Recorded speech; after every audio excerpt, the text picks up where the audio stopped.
I think one of the trends that will emerge is that everything will get more hyper-local. And so today, mobile social news is pretty broad, and the ability to find out why is there 12 fire trucks down the block is pretty tricky. I think that goes away, and at some point really soon, the advent of mobile news gets down to the block level or down to the house level.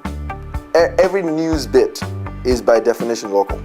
News is happening, it's transmitted, people who are in a particular location are made aware of that, and then you can then have people start to essentially chime in. They can participate in the creation or in the distribution of such news.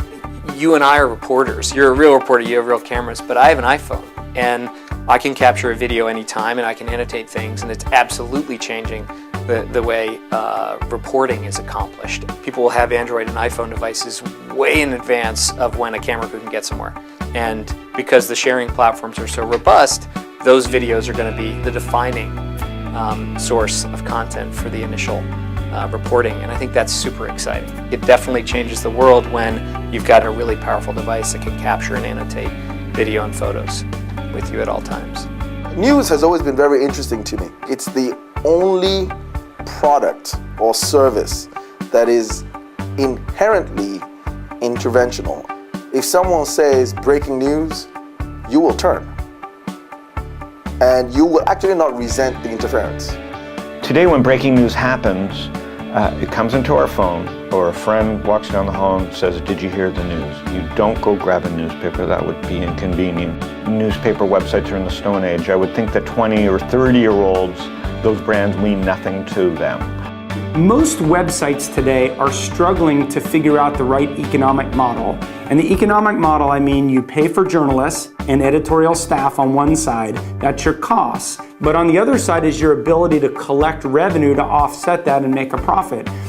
I gotta tell you, I think everybody knows the whole text-based journalism online is struggling with that model, and people like the Huffington Post have taken off because they've been able to make that model work.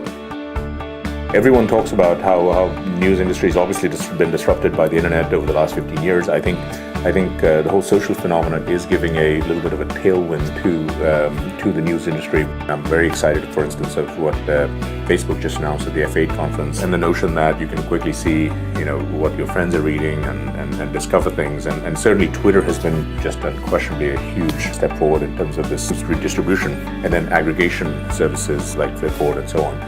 Social has completely changed things for news. News is becoming more personalized and ingestible. Twitter and Facebook are going to be here for a long time. So between the stream and then the aggregators, life has changed.